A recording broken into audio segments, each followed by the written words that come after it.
everyone welcome to ইকোহিপাত সকলোকে এটি নতুন ক্লাছলৈকে স্বাগতম জনাইছো আজিৰ এই ক্লাছটো অকনমান বিশেষ হ'বলৈ গৈ আছে কাৰণ আজিৰ এই ক্লাছটোত আমি এভাৰেজ গোটেই চেপ্টাৰটোৰে এটা নতুন পাৰ্সপেক্টিভ শিকিম আমি আজি এনেকুৱা কিছুমান মেথড শিকিম যিবিলাক মেথড ইউজ কৰি আমি কোনো ধৰণৰ স্পেশাল ফৰ্মুলা মনত ৰখাৰ প্ৰয়োজন আৰু খুব ইজিলি আমি কুৱেশ্যন কেইটা সলভ কৰিব পাৰিম আৰম্ভ কৰিছো ক্লাছটো একদম প্ৰথম কুৱেশ্যনৰ সৈতে আগবাঢ়িছো প্ৰথম কুৱেশ্যন হৈছে এইটো কুৱেশ্যন এটা কি কৈছে ইয়াতে আমাৰ এভাৰেজৰ কেইটামান সংখ্যাৰ এভাৰেজ দিয়া আছে হয় সকলোৱে দেখি পাইছে ইয়াতে আমাৰ 12টা সংখ্যা দিয়া আছে আৰু 12টা সংখ্যাৰ এই 12টা সংখ্যাৰ এভাৰেজ দিয়া আছে 12 12টা সংখ্যাৰ এভাৰেজ 12 আৰু কৈছে তেতিয়া হলে x ৰ ভ্যালু উলিওৱা কেনেকৈ এনসাৰ উলিয়াম যেতিয়া আমাৰ এক্সামত এনেকুৱা ধৰণৰ কেতিয়াবা কিছুমান সংখ্যা দিয়া থাকে আৰু তাহাৰ যদি এভাৰেজ দিয়া থাকে আৰু তাৰ মাজৰ যদি এটা সংখ্যা উলিয়াব দিয়ে আমি কি কৰো আমাৰ টেকনিকটো এনেকুৱা হোৱা উচিত যে আমি ইয়াতে যিকেইটা সংখ্যা দিয়া আছে এইকেইটাক যোগ কৰিব লাগে আৰু হৰণ কৰিব লাগে কিহেৰে 12ৰে আৰু হৰণ কৰাৰ পাছত যেহেতুকে 12টা সংখ্যা আছে যদি ট্ৰেডিশনাল মেথড বুলি কও ট্ৰেডিশনাল মেথড কি হয় ট্ৰেডিশনাল মেথড আছিল average equal sum divided by number of data এটো আছিল ট্ৰেডিশনাল ফৰ্মুলা আমি আগতে এনেকৈ কৰিছিলো আৰু ইয়াতে আমি কি কৰো যেহেতুকে আমাক এটা সংখ্যা উলিয়াব দিছে তো আমি এনেকৈ কৰিব পাৰো ন যে এভাৰেজৰ লগত n টো পূৰণ কৰি দিয়া মানে নাম্বাৰ অফ ডাটাটো তো এভাৰেজ আছে 12 সংখ্যা আছে 12টা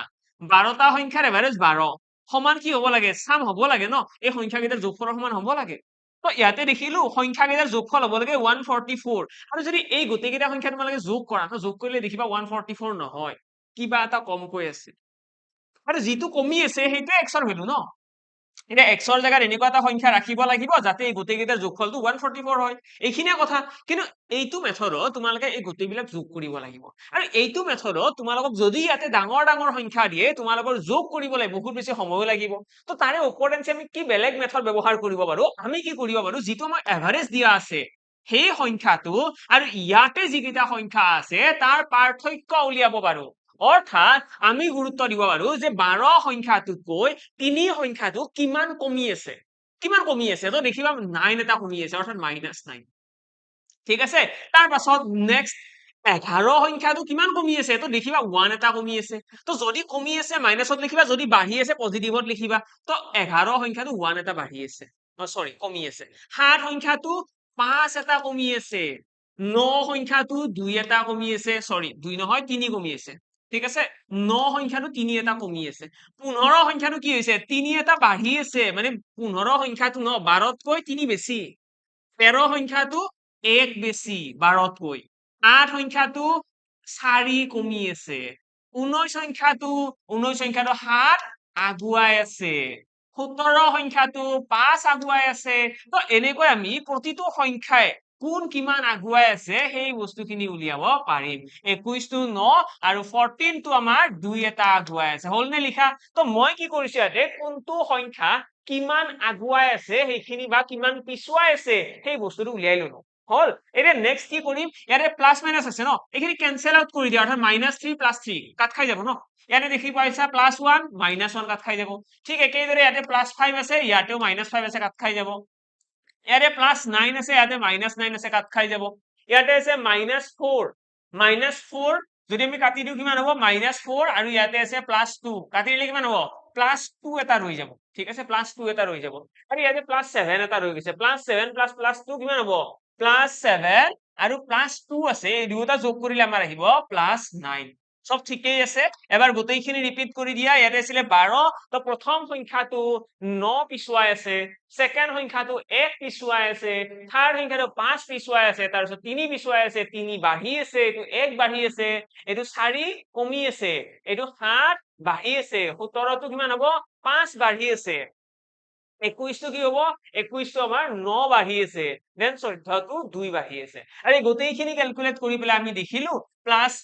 +9 -9 এইফালে +9 এইফালে -9 কাট খাইছে এইটো -5 আৰু +5 কাট খাইছে তাৰপিছত ইয়াতে আমি কি কৰিছো +3 আৰু -3 কাটিছো তাৰপিছত ইয়াতে +1 কাটিছো প্ৰথম -1 টোৰ লগত দেন আমি -4 টো কাটিছো +2 ৰ লগত আৰু কটাৰ ফলত ইয়াতে কি ৰৈ গৈছে ইয়াতে -2 ৰৈ গৈছে ন ইয়াতে -2 ৰৈ যাব ন +2 আৰু -4 হলে আৰু এই -2 টো যদি +7 ৰ লগত কাটি দিও +4 এটা ৰৈ যাব ঠিক আছে তো আমাৰ ইয়াতে ফাইনালি কিমান ৰৈ গ'ল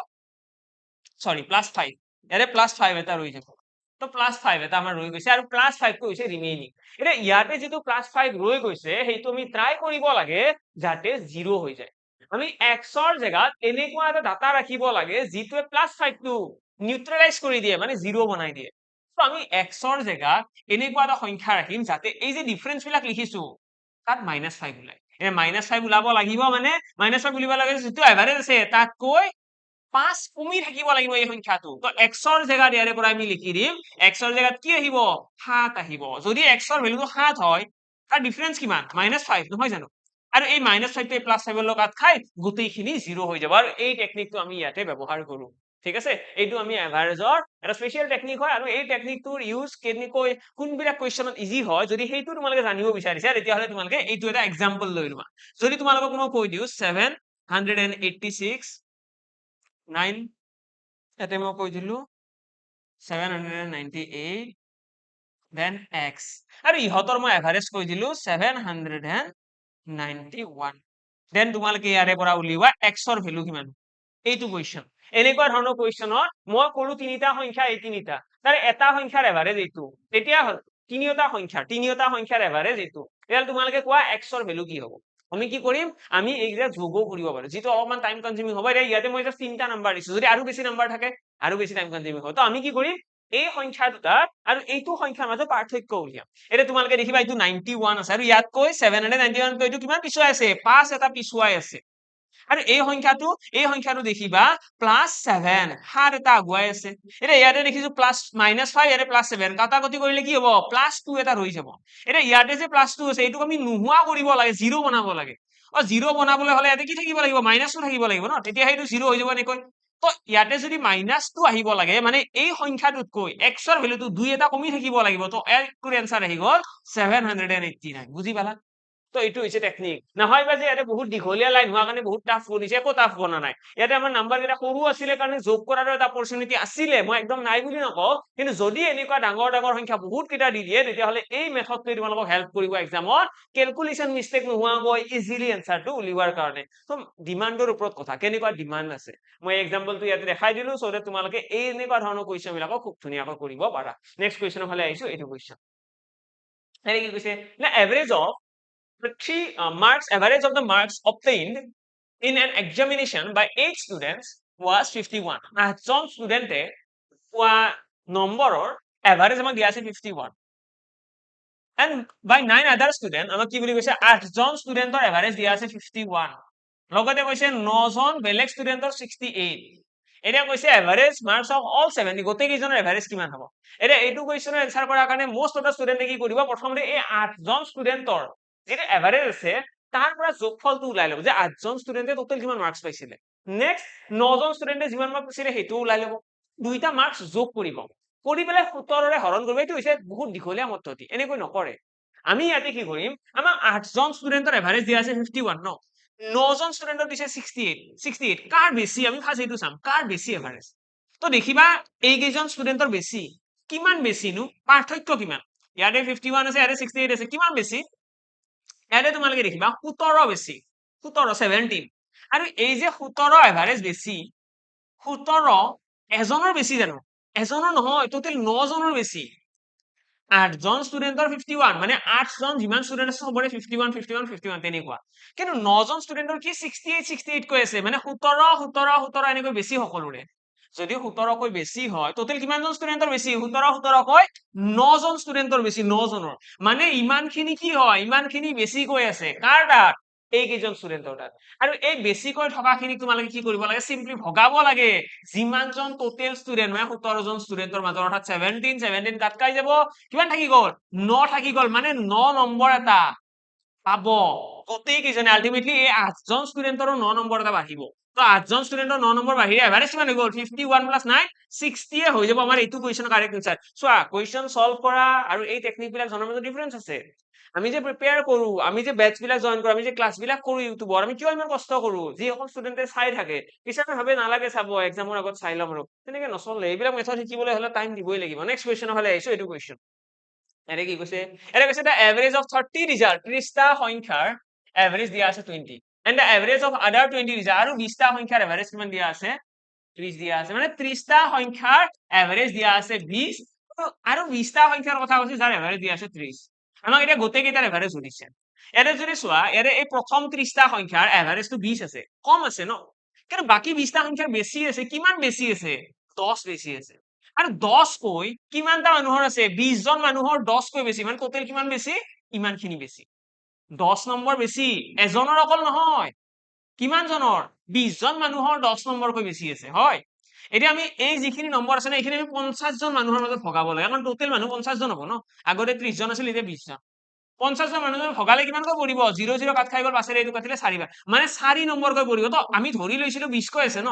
তো 20 ৰ লগত 4 টো যোগ কৰি দিয়া 24 এ হৈ যাব ইয়াতে আমাৰ কাৰেক্ট এনসাৰ আই হোপ এতিয়া সকলোৱে খুব ধুনীয়াকৈ এইখিনি বস্তু বুজি পালে সকলোৱে এইখিনিলৈকে বুজি পালে যে কেনেকৈ কি কৰিব লাগিব yes এতিয়া নেক্সট আহিছো নেক্সট কোৱেশ্চনৰ ফালে এইটো কোৱেশ্চনত কি কৈছে চোৱা এনে কি কৈছে এনে কৈছে average of 20 number is calculated as 35 আকৌ কৈছে 20 টা সংখ্যা আছে আৰু তাৰ এভাৰেজ দিয়া আছে 35 আমাক কি কৈছে it is discovered later on that while calculating the average one number namely 85 এটা সংখ্যা এটা আছিল 85 সেই সংখ্যাটো ভুলতে কি লিখা হৈছে 45 বাস misread as 45 আমাক এটা শুদ্ধ এভাৰেজ উলিয়াব দিছে মানে 20 টা সংখ্যাৰ এভাৰেজ 35 এটা সংখ্যা এটা আছিল 85 ভুলতে লিখিলে 45 এটা ভুলতে কি লিখিলে কমকৈ লিখিছে ন যদি 85 লিখিলে হয় শুদ্ধটো এভাৰেজ বাঢ়িলহেতেন ন এতিয়া চোৱা মই যদি কওঁ যে মোৰ পকেট আছে দুখন এইখন পকেটত 500 টকা আছে এইখনত 1000 টকা আছে মই যদি ভুলতে কওঁ যে ইয়াতেও 500 আছে ইয়াতেও 500 মানে মই টোটেলত কমকৈ গলো নে বেছিকৈ গলো কমকৈ গলো ন ভুলতে মই কমাই দিছো আছিল 1000 এইখনত কিন্তু ভুলতে মই কৈ দিলো এইখনতো 500 এইখনতো 500 মানে টোটেল 1000 টকা আছে তো ভুলতে মই কমাই দিলো যদি মই এনেকে কলো হেতেন যে দুখন পকেটত 1000 আছে তেতিয়া ভুলতে মই বঢ়াই দিছো তো শুদ্ধটো কম হলহেতেন কথাটো তেনেকুৱা ইয়াতেও শুদ্ধটো আছিল 85 ভুলতে লিখিছো 45 মানে ভুলতে কমকৈ লিখিছো ন যদি সংখ্যাটো সৰু লিখিছো মানে এভাৰেজও কমিছে yes এভাৰেজও কমিছে এতিয়া আমি চাব লাগে যে কিমান কমকৈ লিখিছো এই যে সংখ্যাটো আমি ভুলতে কমকৈ লিখিলো বা কেতিয়াবা বেছিকৈ লিখিম এতিয়া ইয়াতে কমকৈ লিখিছো কিমান কমকৈ লিখিছো 40 এটা কমকৈ লিখিছো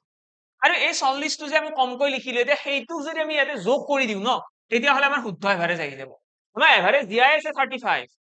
এতিয়া আমাক কৈছে শুদ্ধ এভাৰেজ উলিওৱা তো এই 40 টো আমি যোগ কৰিব লাগিব কিন্তু আমি 40 টো ডাইৰেক্টলি যোগ কৰিব নোৱাৰো কাৰণ এইটো এভাৰেজে হয় ন তো আমি যেতিয়া যোগ কৰিম ন আমি সেইটোক যিমানটা সংখ্যা আছে সিমানেৰে হৰণ কৰিব লাগিব অৰ্থাৎ 20 টা সংখ্যাৰ এভাৰেজ বুলি কৈছিলে ন 20 টা সংখ্যাৰ এভাৰেজ বুলি কৈছে মানে 40ক আমি 20 ৰে হৰণ কৰিব লাগিব আৰু ফাইনালি আমাৰ आंसर আহিছে 37 আই হোপ সকলোৱে বুজি পালে এইটো কোৱেশ্চন সকলোৱে বুজি পালে যে আমি এনেকুৱা মিছৰিডৰ মিছটেকেনলি কোৱেশ্চন এক্সামত আহিবই যে ভুলতে কিবা বেলেগ এটা লিখিলো লিখিব লাগিছিল কিবা এটা লিখি দিলো কিবা এটা তেনেকুৱা ক্ষেত্ৰত আমি কি কৰিম আমি সংখ্যাটো ভুলতে কমকৈ লিখিলো নে বেছিকৈ লিখিলো সেই বস্তুটো চাব লাগে হল ওকে নেক্সট কোৱেশ্চনৰ ফালে আহিছো এইটো কোৱেশ্চন এটা কি কৈছে এটা মোক তিনিটা সংখ্যাৰ এভাৰেজ দিয়া আছে আমাক কৈছে এভাৰেজ অফ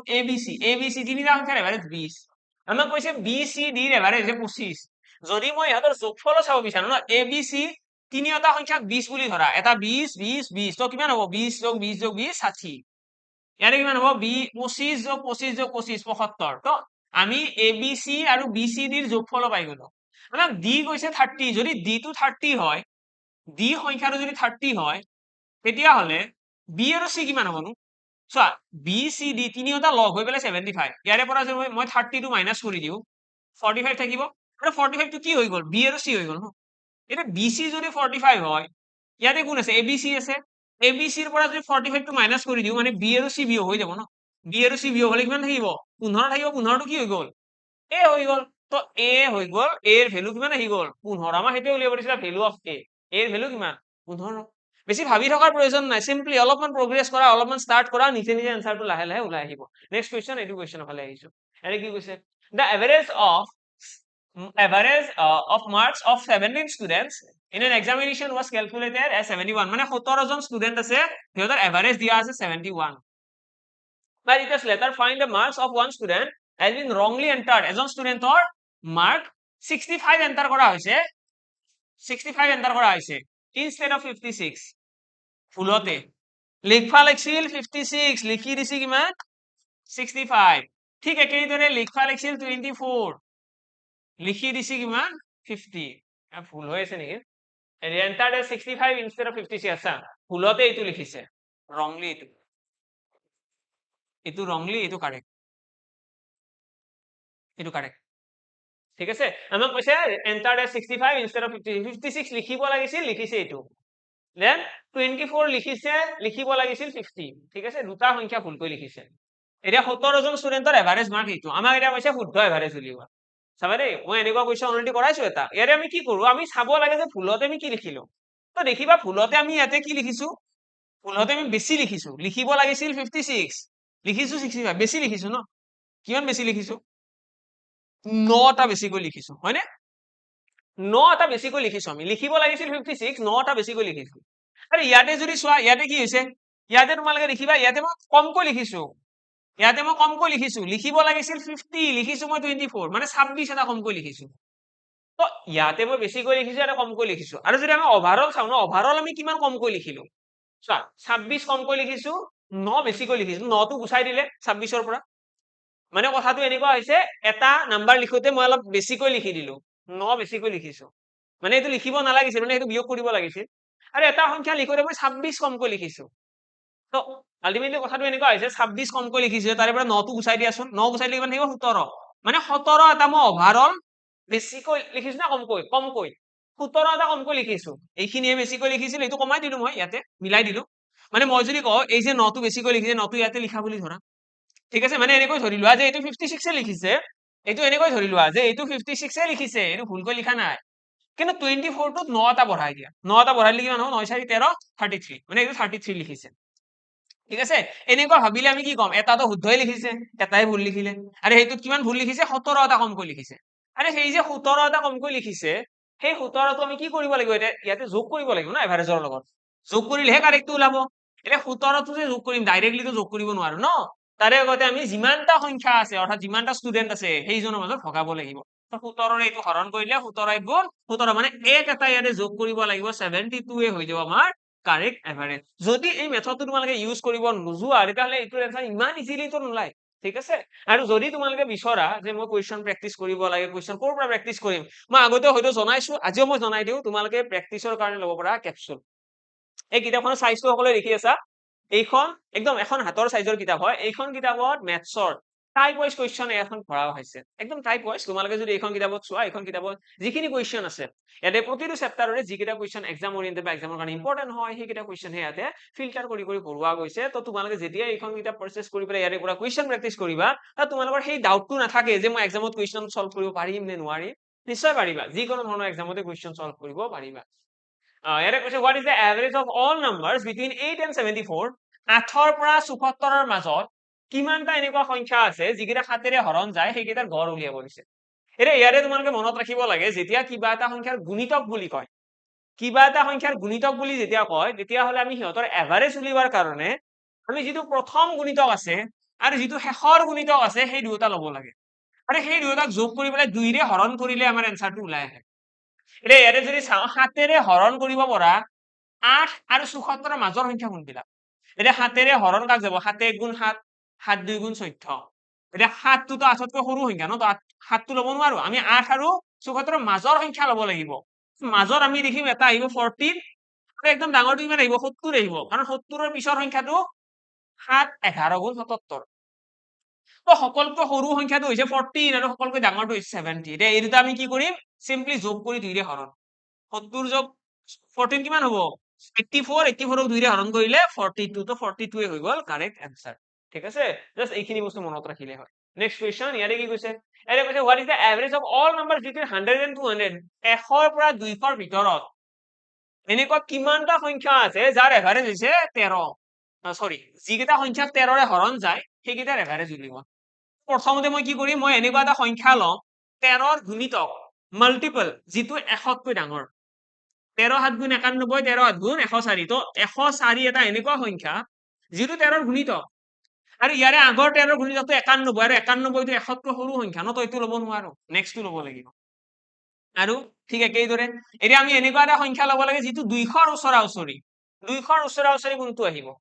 200ৰ ওচৰা-ওচৰি চাব গ'লে 13ৰে তোমালোকে ডিভাইড কৰি চোৱা 13ৰে 13 1 গুণ 13 গ'ল 70 আহিব 13 5 গুণ 65 তো 15 বাৰ যাব 15 বাৰ গ'লে আমি যিটো সংখ্যা পাম 13 15 গুণ 13 15 গুণ কিমান আহিব 13 10 গুণ 130 13 5 গুণ 65 তো 60 70 আছে 90 195 তো 195 এটা এনেকুৱা সংখ্যা যিটো 13ৰে হৰণ যায় আৰু এই দুয়োটা সংখ্যা হৈছে 100ৰ পৰা 200ৰ ভিতৰত থকা সংখ্যা এতিয়া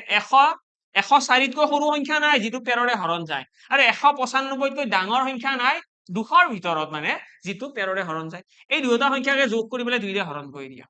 যোগ কৰিলে দেখিবা কিমান আহিব 195 plus 104 তো 299 থাকিব 299 আকৌ 2ৰে হৰণ কৰিলে 299 2ৰে হৰণ কৰিব লাগে 150 149.5 আহিব আমাৰ ফাইনেল এনসাৰ ঠিক আছে নেক্সট কোৱেশ্চন ফালে আহিছো এটো কোৱেশ্চন এটো কি কৈছে the average of four consecutive even number চাৰিটা ক্ৰমাগত যুগ্ম সংখ্যাৰ কথা কৈছে যাৰ এভাৰেজ আছে 15 আমাক কৈছে এটা সেকেন্ড হাইয়েস্ট নাম্বাৰ যেতিয়া আমাক কয় ন এনেকুৱা ধৰণৰ এভাৰেজৰ কোৱেশ্চন দিয়ে কনজিকিউটিভ নাম্বার বুলি কয় আমি প্লেস বনাব লাগে সিম্পলি যিমানটা সংখ্যা কৈছে সিমানটা জায়গা চাৰিটা সংখ্যা কৈছে ন চাৰিটা জায়গা